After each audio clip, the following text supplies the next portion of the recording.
Hey, still rocking that old high school dropout style. Huh. Today at the reunion, I ran into a classmate who used to mock me back in the day. Even now, as adults, he hasn't changed. He saw me, grabbed his wine glass, and poured it all over me. The rich aroma clung to me, and I felt terrible. Bet you're thrilled to get a taste of the high life, high school dropout, he sneered. He hasn't changed a bit. I was beyond angry and filled with disappointment. That's when I made up my mind. My name is Mark. I grew up in a typical family with a self-employed dad and a stay-at-home mom. My childhood was pretty carefree. After school, I'd toss my backpack and play at the neighborhood park until dusk. But things changed when I hit middle school. My dad stopped coming home regularly because of work. He'd come home after I was in bed and leave before I woke up. On his rare days off, he'd take us to amusement parks or for drives. One late night, I saw my mom sighing over the household budget. "Mom, are you okay?" I asked. She smiled and said, "Yeah, I'm fine. Don't worry about anything." But I could see she was worn out. Dinner started to have fewer side dishes, and the fruits we used to enjoy disappeared. My lunch became plain rice with a few pickles. One day, Brad, a classmate, noticed my meager lunch and started picking on me. "Your dad ran off, didn't he? That's why you have such lame lunches," he laughed with his friends. I was furious but thought of my mom and held back. Brad was the son of the president of a local company and was seen as a model student by teachers. But he used his dad's status to bully others. My classmates, fearing him, began to avoid me. Brad's bullying escalated until one lunchtime. He approached me while I was eating in a secluded stairwell. Typical peasant's lunch, he sneered and reached for my lunchbox. I knocked his hand away, but he grabbed it and smashed it on the floor. Seeing the scattered food, I thought of my mom's effort. I grabbed Brad by the collar. "Think you can hit me? You know what'll happen," he taunted. I lost control and hit him. A teacher, alerted by the noise, dragged us to the office. "I'm so sorry," my mom said, bowing repeatedly. The teacher believed Brad's story and scolded me, while Brad faced no consequences. Faced with this blatant injustice, all I could do was endure. After the hellish guidance session, as my mother and I were leaving, the teacher spat out at me. "I'm worried about what kind of adult you'll become. Always resorting to violence. Can you even become a decent person? Just you watch." But our life became increasingly difficult. My mom's part-time job was not enough to make ends meet. Despite the violent incident with Brad, my mom believed in me to the end. Always kind, my mom was someone I didn't want to burden any further. So, with the sole desire to ease her burden, I decided not to pursue college and instead chose to work. Decades have since passed. Days whirl by, seasons change rapidly, and society evolves at a dizzying pace, brimming with new conveniences. Before I knew it, the familiar streets had transformed, and my bitter, dark adolescent years seemed to fade into the distance.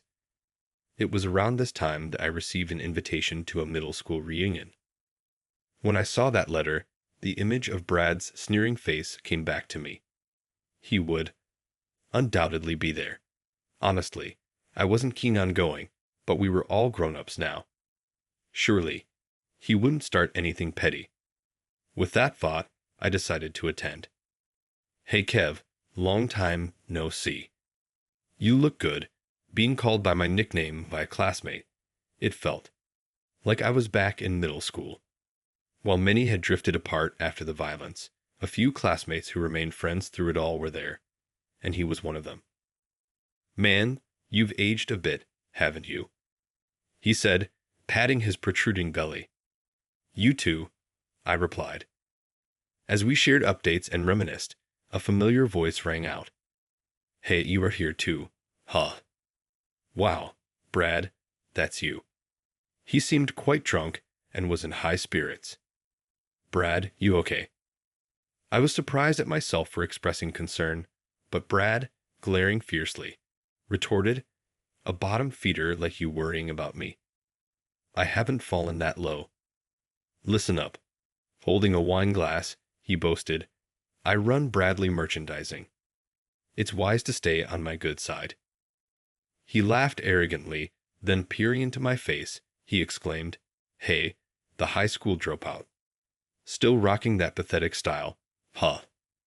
Well, let me treat you to some fine wine today."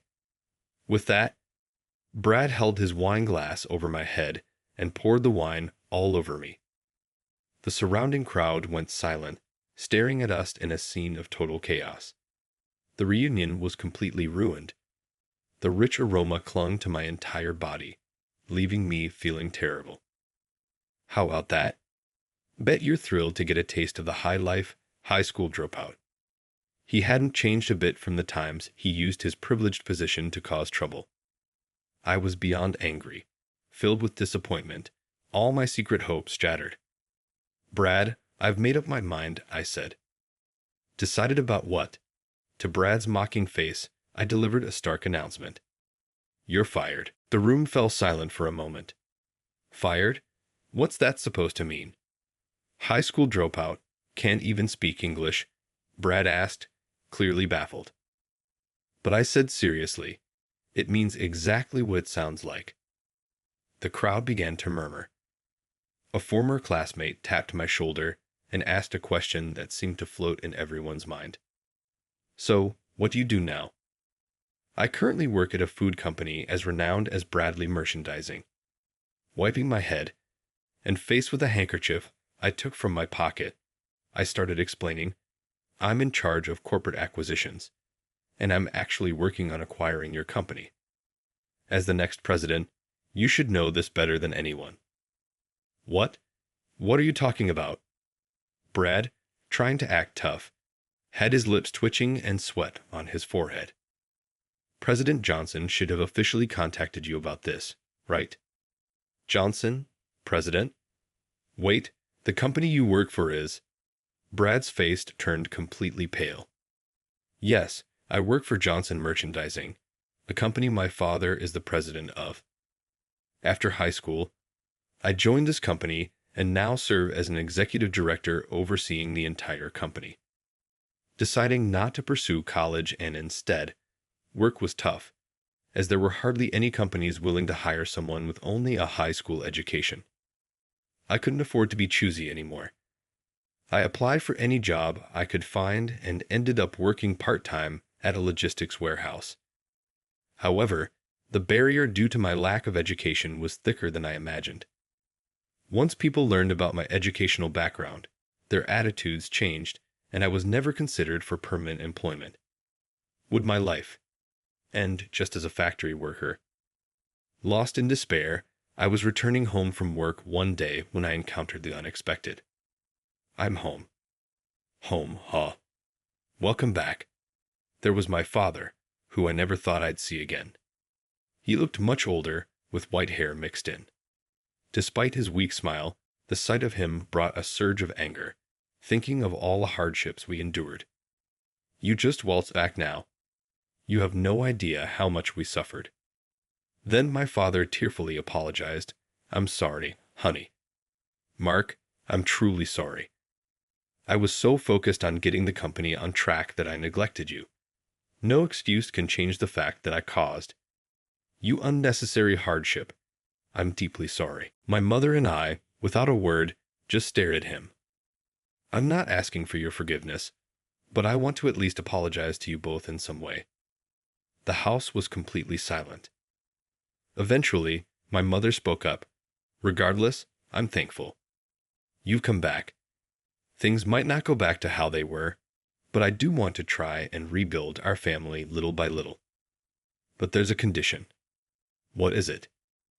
"Give this boy a full-time job at your company." "What?" I turned to my mother in surprise. "Mark has been working hard since he decided not to go to high school. He should be enjoying his youth like others his age, but due to his educational background, he'd have struggled to find a full-time position." My mother's face was serious, almost frighteningly so. How much time had passed? All right, Mark can work at our company, but on one condition. He must take the GED. Understand? There was a sense of earnestness in my father's voice, his concern for my future. Evident, considering I had to give up high school to work. And so, I stepped up from a factory temp to an employee at a renowned company. Of course, it wasn't easy at first. In fact, it was a continuous struggle. Being the president's son made me a target of envy, and I was often harshly criticized for even minor mistakes. Being new to corporate life, I struggled with understanding business etiquette and social norms, sweating through every new challenge. My colleagues would just scoff, offering no help. I felt completely isolated at work. Despite this, I worked tirelessly, volunteering for menial tasks and responding earnestly to unreasonable demands from superiors. Seeing documents I worked hard on being thrown into the trash with a smirk or finding my desk littered with trash, I often thought about quitting. It was disheartening to be judged through the lens of being the president's son despite all my efforts. What kept me going was my mother's presence. The mixed emotions she must have swallowed when she asked for me to be hired at my father's company must have been excruciating. For her sake, I had to meet the company's expectations.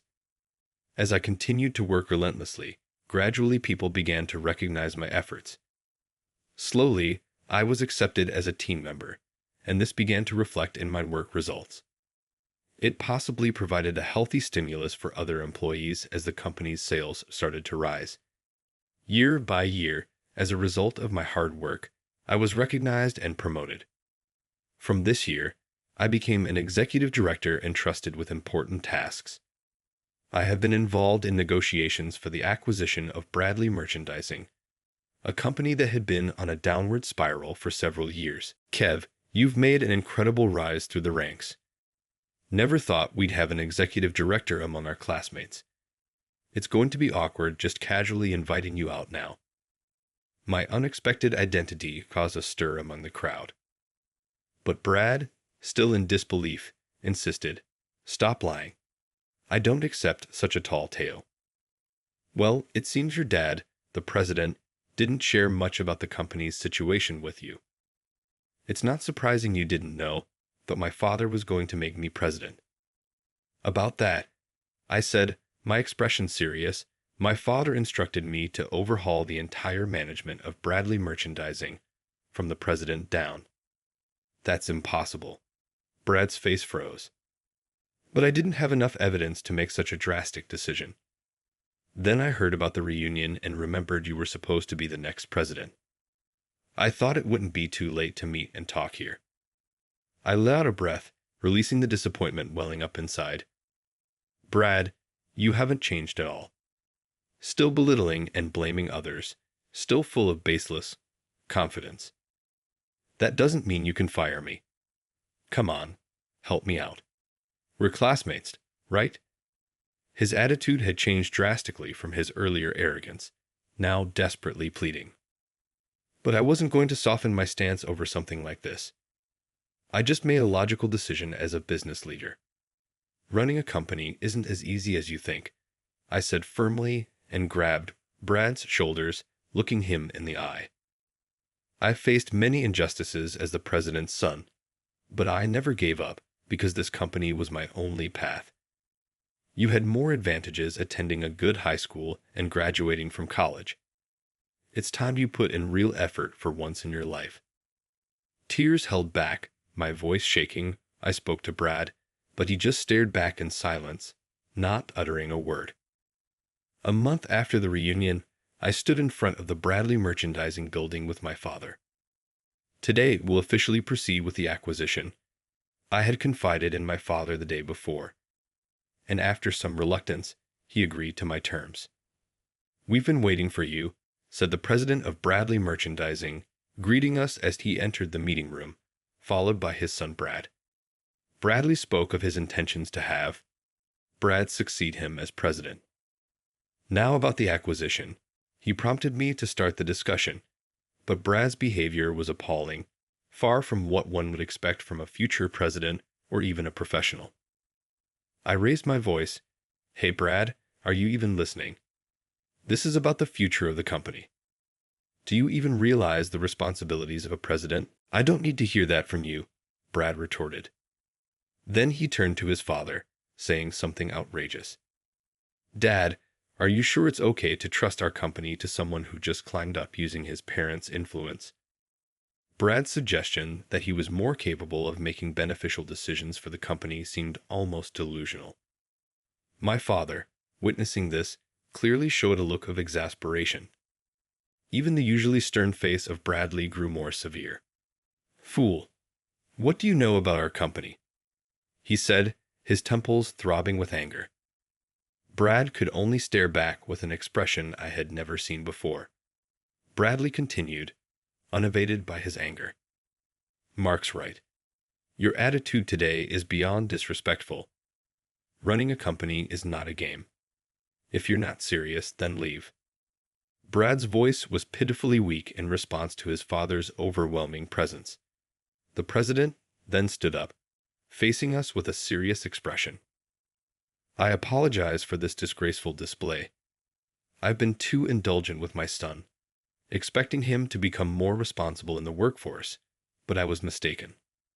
I never imagined he would behave so foolishly, especially in such a setting.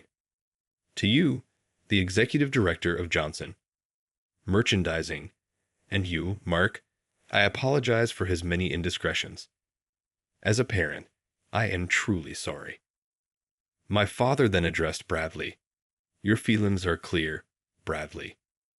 The once imposing figure of the food company's president seemed utterly diminished. Bradley, with a desperate look, continued.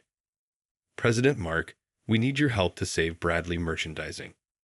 We no longer have the strength to continue on our own. If we come under your company's wing, I will step down from all my management roles and leave.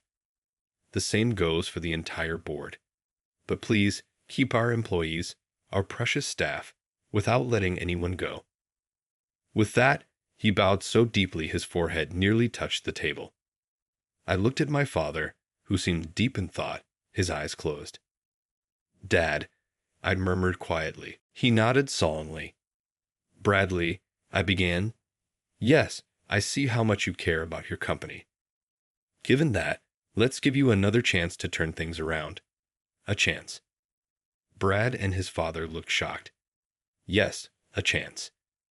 If you genuinely care about your employees, there's still something to be done. We'll support you as much as we can. If that fails, we have no choice but to take over completely. Mark, how can I ever thank you? Beside his tearful father, Brad looked completely drained, as if all the strength had left his body. I continued speaking, glancing between the two. I've always resented my father, I began, causing a look of shock in Brad. He neglected our family under the guise of work, forcing me to give up high school.